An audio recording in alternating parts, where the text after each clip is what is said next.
saja. Sehat ya. Amin. Gimana proses pembelajaran di sekolah cukup lancar ya?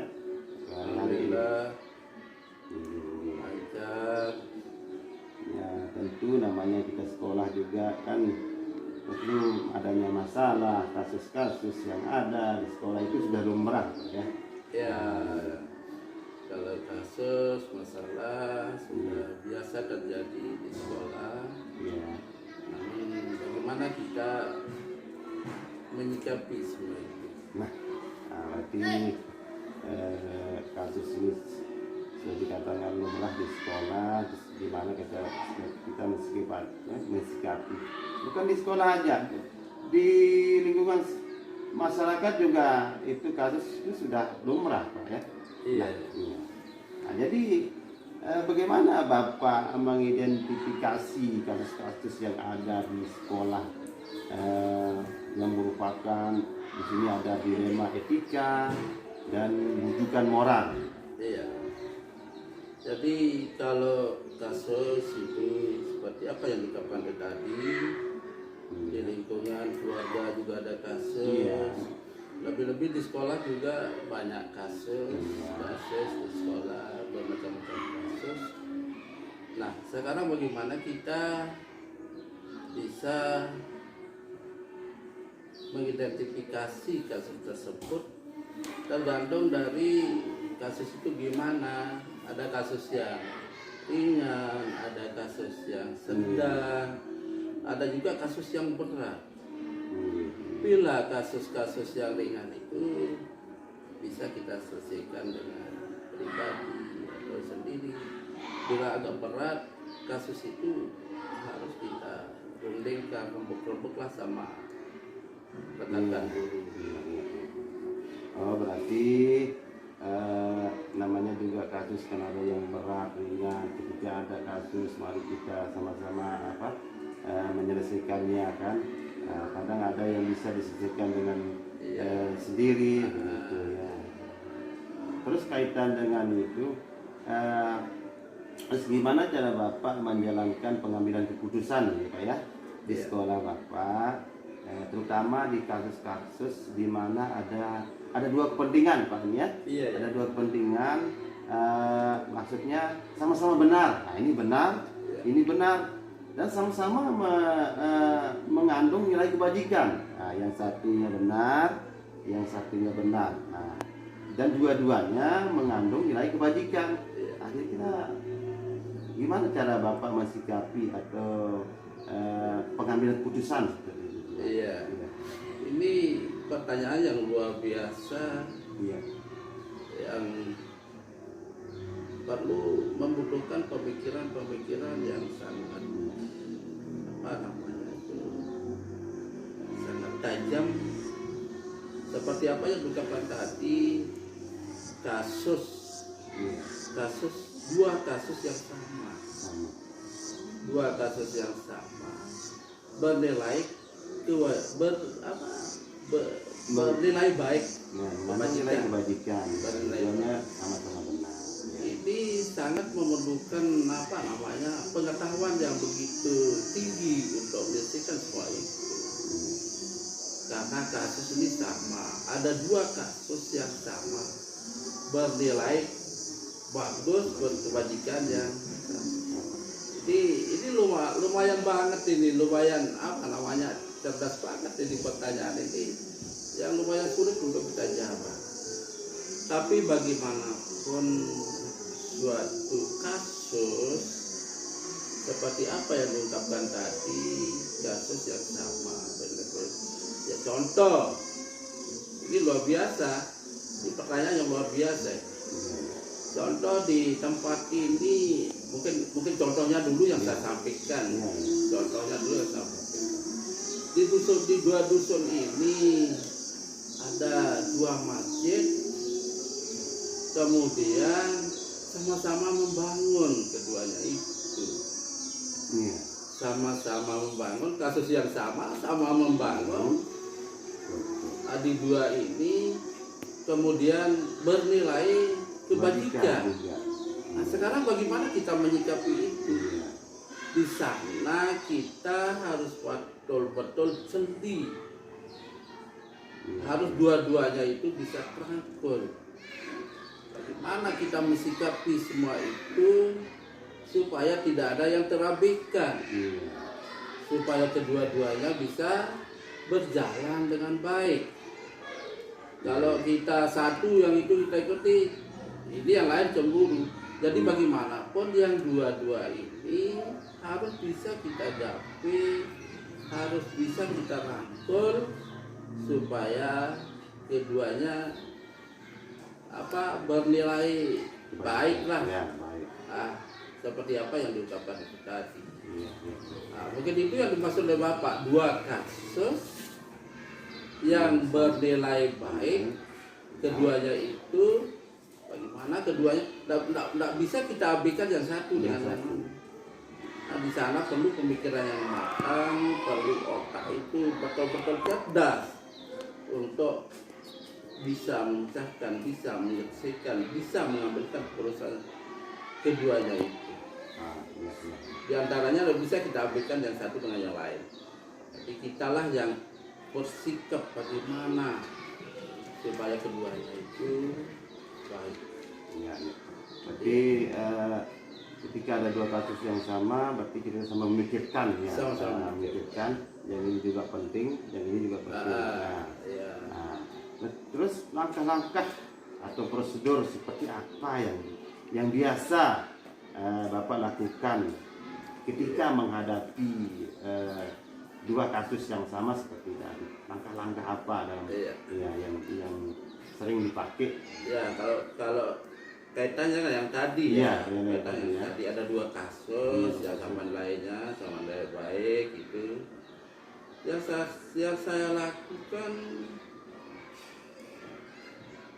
saya lakukan itu saya pikirkan matang-matang. Contoh seperti tadi, saya dari kecamatan lain, tugas saya di kecamatan ini. Untuk tempat saya, anggap aja biasa itu cari makan di kecamatan lain. Contoh saya di kecamatan lain datang ke sini. Nah sekarang seperti apa itu tadi, sama-sama membangun. Di tempat saya juga di kecamatan itu membangun, di tempat saya juga mengajar itu juga membangun. Nah sekarang bagaimana caranya di tempat saya juga berjalan dengan lancar, di tempat tugas juga pembangunan itu juga bisa jalan. Jadi kitalah yang menyikapi semua itu, bagaimana kita bisa membagi. Kalau ada rezeki yang sedikit itu bagaimana kita bisa membagi. Di dusun kita tempat kelahiran juga adalah sebagian, di tempat juga mengajar kita juga paling tidak adalah di sana andil kita, supaya semua tidak ada dilema, tidak ada masalah. Jadi kitalah yang mengkondisikan, kitalah yang mengatur, kitalah yang memberi keputusan untuk semua itu. Di dusun kita juga aman, di tempat mengajar juga aman. Mungkin itu. Ya, berarti disesuaikan ya Pak. Disesuaikan. Biasanya kalau ada kasus seperti yang ada, berarti disesuaikan ya, disesuaikan dengan tempatnya. Tetap kita akan selesaikan. Nah, begitu ya. Bagus sekali itu pada pengambilan keputusan. Terus selama ini Pak ya, ketika Bapak mengambil keputusan dalam kasus-kasus dilema etika, misalnya dilema etika itu seperti ini benar dan ini benar kan, ini saja benar. Lalu apa saja tantangannya begitu ketika kita mengambil satu keputusan dalam dua kasus yang sama dan yang benar? Nah, tantangan seperti apa gitu? Tantangan itu biasa terjadi tantangan. Sekalipun kita sudah berbuat seperti tadi, menurut kita itu merasa adil, seperti apa sahabat tadi. Tapi ada saja tantangan-tantangan itu biasa terjadi. Bisa saja yang tak senang sama kita itu, apa katanya? Lasingan. Ada kata lasingan dia kan ini. Mau dibandingkan dengan itu, tidak bisa. Ini tantangan-tantangan seperti itu biasa terjadi di mana saja. biasa terjadi. Jadi bagaimana menurut kita itu baik, yang pernah kita lakukan. Tapi insya Allah kalau seperti itu tadi, insya Allah bisalah tantangannya itu tak begitu berat. Jadi kalau ada tantangan-tantangan seperti itu, berarti kita yang membuat keputusan itu, kalau ada kesalahan untuk membuat keputusan itu, jangan kita enggan, jangan kita ragu-ragu untuk memohon maaf. Iya, berarti setiap ada kasus tidak pengambilan mesti itu wajib hukumnya ya Pak. Ya. Untuk tantangan ya kita mengambil suatu keputusan yang ini benar sudah kita putuskan, Ya.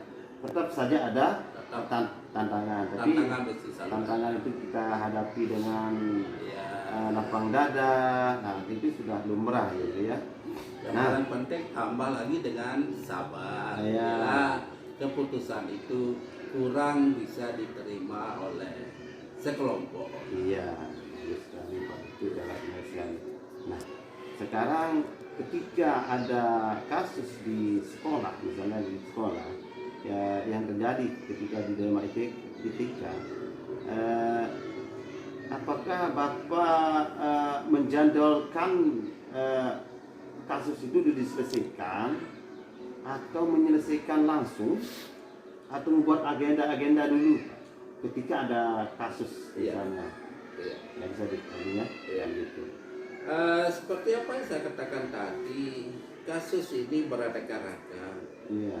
Ada yang sedang, ada yang ringan, ada yang berat. Iya, iya. Bila dalam keadaan mendadak, bagaimana kita mau buat jadwal? Iya. Misalnya anak kita jatuh, misalnya luka, kena kakinya, kena itu ini, itu tidak perlu jadwal itu. Kita segeralah mengambil keputusan. Iya. Kita atau ada rekan yang tidak ngajar misalnya di sekolah, kita segera untuk mengantar ke postu atau puskesmas. Itu kalau masalah yang apa namanya, yang emergensi namanya, kasus-kasus yang seperti itu. Emergensi. Kalau kita tunggu mau buat jadwal itu bahkan lebih parah lagi. Ya, itu kalau ringan. Tapi kalau ada kasus-kasus yang berat, itu lain lagi permasalahan. Kita coba-coba dulu teman-teman sejawat.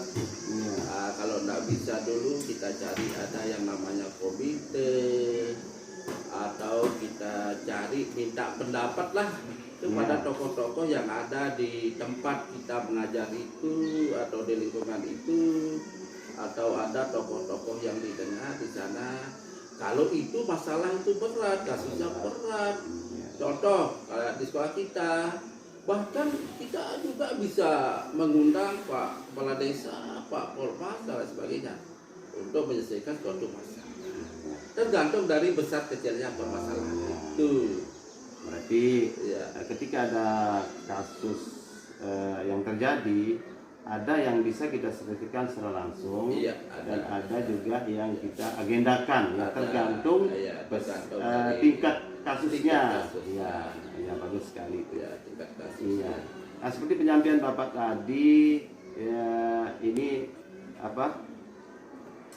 setiap ada kasus, lalu selama ini yang mempermudah Bapak, maksudnya untuk atau membantu dalam pengambilan keputusan dalam kasus dilema etika.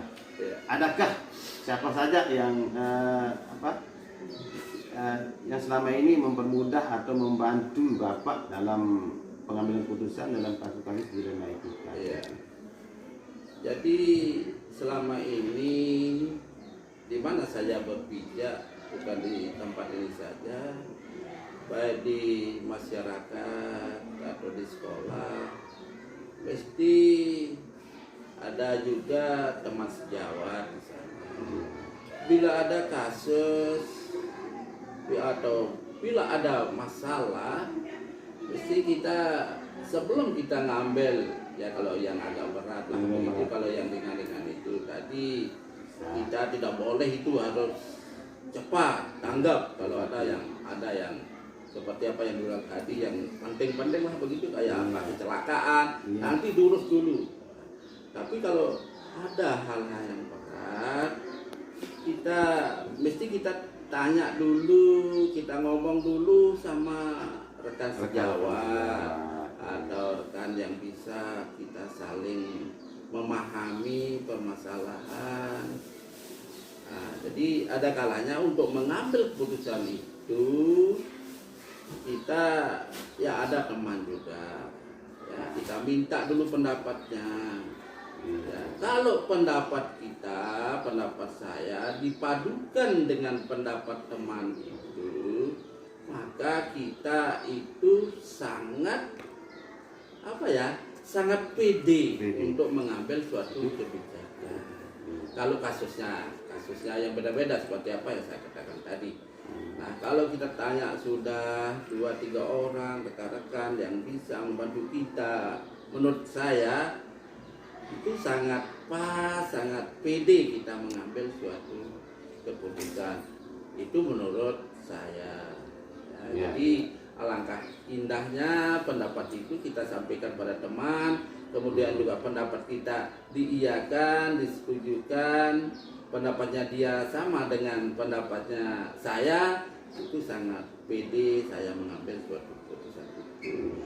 Ya, berarti ketika ada kasus yang bisa mempermudah pengambilan keputusannya, kita akan dimusyawarahkan dulu lah, itu kan dengan teman-teman sejawat, baru kita bisa mengambil suatu keputusan. Itu yang biasa. Itu yang biasa kita lakukan. Belum pernah sampai saat ini untuk kalau kecil-kecil kasus itu ya bisa. Tapi kalau sudah menyangkut dilema etika, moral, ya lingkungan sekolah ada yang begini begitu. Kayak dulu itu di tempat kita ini banyak pintu-pintu, ini perlu proses yang lama, perlu kita konsultasi seperti apa yang saya bilang tadi, perlu kita libatkan pengawas, bahkan kita libatkan kepala desa demi keputusan itu nyaman, enak, tidak dirongrong oleh masyarakat. Ya. Bagus Pak, itu jadi sudah jelas sekali. Nah, ini yang terakhir Pak nih ya. Dari semua hal yang telah disampaikan, lalu pembelajaran apa yang dapat Bapak petik dari pengalaman Bapak mengambil keputusan di Indonesia? Nah, Oke, seperti apa yang saya katakan dari tadi, bagaimanapun menurut saya keputusan itu sudah kita musyawarahkan, sudah kita sepakati, mesti adalah sebagian kecil itu yang kurang menerima semua itu. Tapi kalau kita sudah lakukan seperti itu tadi, insya Allah adalah kekurangan untuk menolak semua itu. Tapi bagaimanapun kita yang selalu membuat keputusan itu, ya kita harus menerima kalau ada orang yang tidak menerima seperti itu. Dan paling intinya kita juga harus memahami diri, karena kita yang membuat keputusan. Bila keputusan kita diterima, tidak ada lain lah, kita juga harus apapun masalah itu harus kita terima. Nah, kemudian kalau dia tidak menerima, tidak ada kata lain, kita harus minta maaf. Bila kebijakan atau keputusan itu kurang pas menurut dia, kita harus mengaku diri kita banyak kekurangan, banyak kesalahan. Nah, sekali lagi ya janganlah kita ragu-ragu, sekalipun kita seorang atasan itu minta maaf kepada bawahan itu. Mungkin itu yang paling berkesan menurut saya. Jangan pernah malu minta maaf bila keputusan kita kurang diterima. Mungkin itu yang dapat saya sampaikan. Terima kasih Pak. Jadi sudah banyak pembelajaran yang kita dapatkan dari pengambilan keputusan dilema kita ini ya. Dan ini tidak jelas sekali. Ya terima kasih Pak atas waktunya. Semoga bermanfaat wawancara kita pada hari ini. Sekian dulu Pak ya. Assalamualaikum warahmatullahi wabarakatuh. Waalaikumsalam.